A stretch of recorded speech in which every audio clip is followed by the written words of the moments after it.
Part 2 of my first video, so we're going to continue with the story.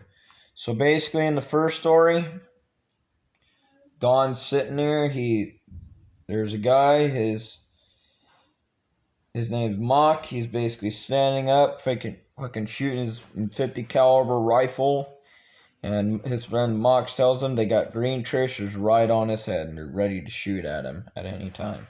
So let's keep going.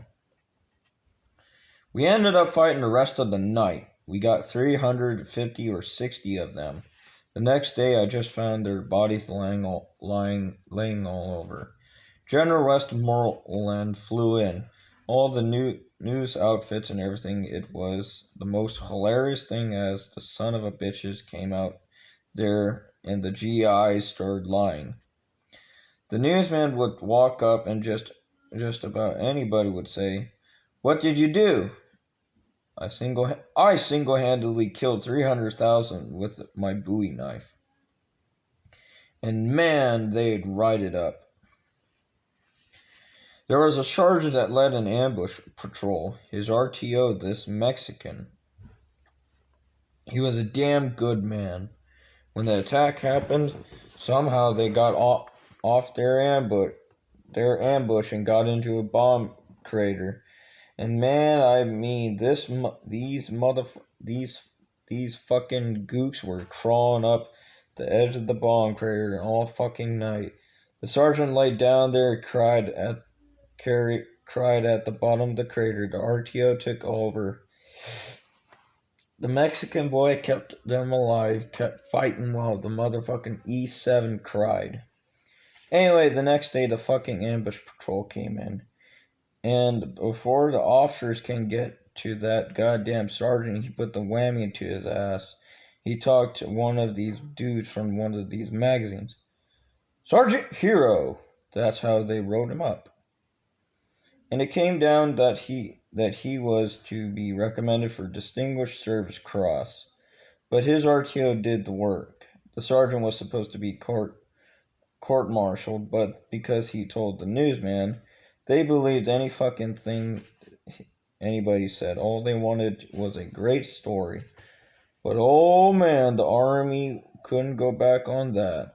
And instead of being court-martialed, our first sergeant said he was going to recommend him for no medal. The brass told him they would hang his ass if he didn't. The main honcho said the E7 was going to be recommended for chicken shit. One of the old boys from CBS or NBC says, "God damn it, I wish I had been here." Eberwin looks over at me and says, "You son of a bitch, god damn it, I wish you'd been here too." This shut his ass up. Urban, he was one of the tracks that got wiped out. He was in one of the tracks that got wiped out.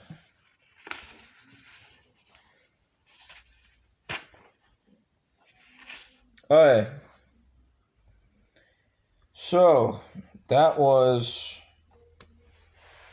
Herb Mock we're going to go back, of the Rifle Squad.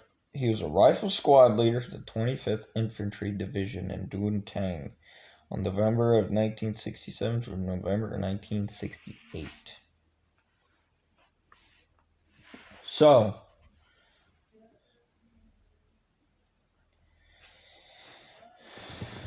So we're going to talk about Scott Higgins, supply officer in headquarters at the 2nd Field Office in Howe. He was enlisted. He went in the NOM in 1967 through October 1968. James Herbron, Scout Sniper Fire Team Leader, 1st Battalion of 26 Marines. In Quezon, August of 1967 for February of 1968. Titles, basically it's titled, Size 12 Boot, Size 10 War. So this story is probably going to go on for a very, very long time. So we're just going to look real quick.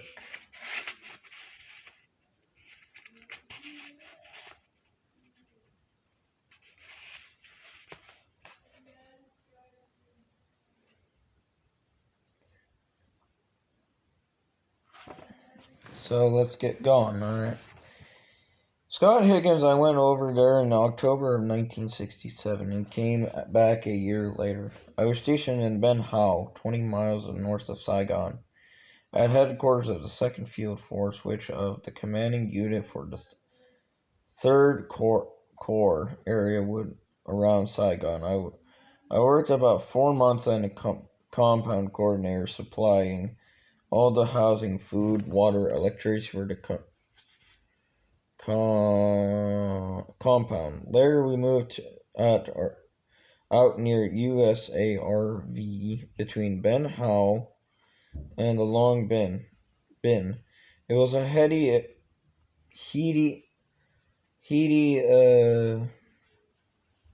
experience for me at age 21. I received an officer's commission through ROTC at the Gettysburg College. I went over there against the war because I thought it was a mistake, but still didn't excuse me. If I was called, I was going to go. I suppose it comes from a certain kind of patriotism many people had back then.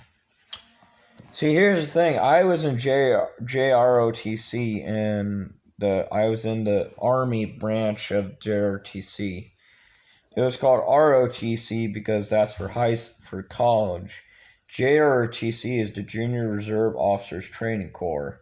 That's for high schoolers. That's a whole nother ball game. But ROTC is in the colleges. Anyway, let's continue.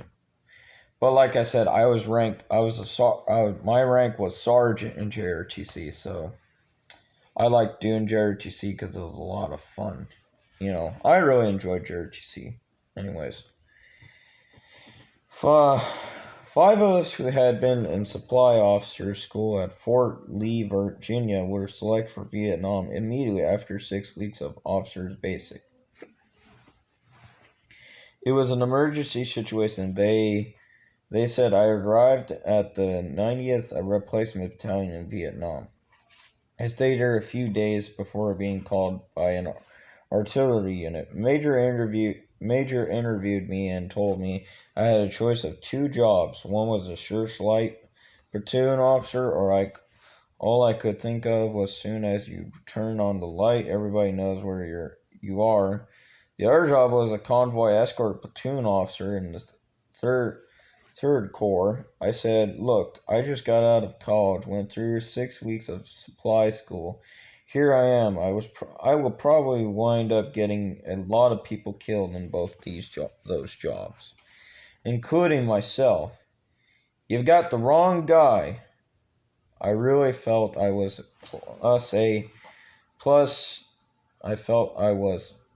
I really felt I was. Plus, I didn't want to go to get my ass shot off. I kept at it. And finally, I convinced him. I went back to the 90th Replacement Battalion and got called in the Replacement Battalion, and got a call 3 or 4 days later from the commandant and headquarters company, 2nd Field Force. They needed an assistant club officer. My first job was to go down in Saigon and hire bar girls. The lasted about 3 weeks. James Herbon, I went into Vietnam in August of 1967, and I was assigned to the 1st Battalion of the 26th Marines, 1 in 26, as they say at Ison. I just turned 18 when I got to Vietnam because you got into the combat zone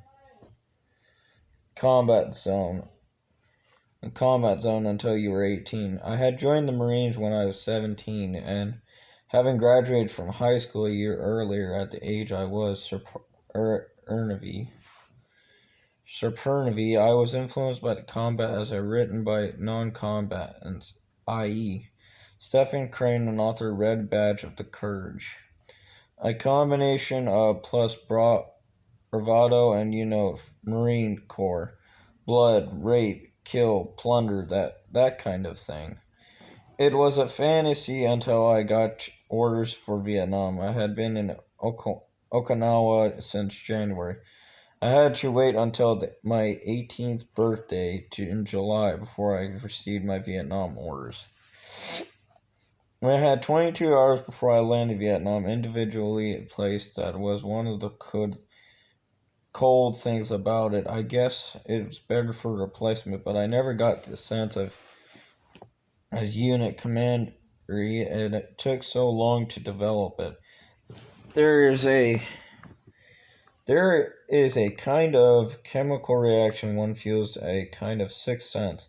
Like when a close friend speaks and I know what he's going to say before he finishes the sentence.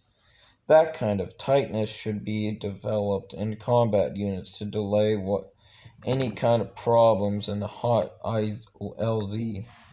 You know, from the way the guy is behaving, what is happening.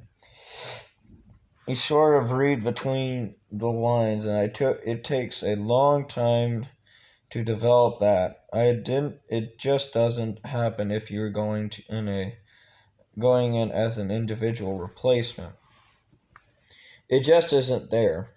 It's like being new on the block. Everyone who was new had to walk point. Higgins, I went into Saigon bars and talked to the girls and decided whether they had pleasing enough personalities and looked at the bands to hire for the Officers Club in Ben Howe. The first three weeks. Okay, people, we're getting over that time limit. I'll make a third video here in a minute. Anyways, you know what? I don't think we're going to be able to do that because this is a long-ass fucking story. So I'm going to stop it there. Anyways, get these off. Great. No, there it is. Anyway, so no. Basically, you got Durbin. What the hell is his name? So you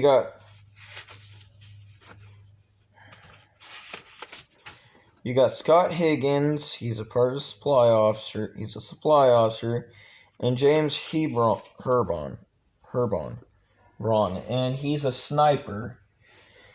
So, anyways, everybody's wondering, how do these two go together? Well, we'll have to find that out tomorrow, because, like I was gonna say, it's 5 o'clock. It's 5:05, and it's already getting late for me, because I'm not gonna sit here all night just reading. Because, like, right now, it's taking a toll on my eyes. Whoa.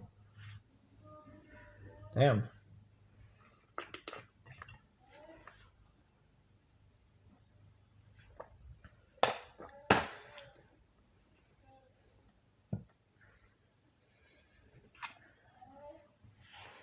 Anyways, people, that's going to be it for today. I will post these two videos here in a little bit, but you know what? I'll post them right now since I'm sitting here. So have a good rest of your night, everybody. Bye.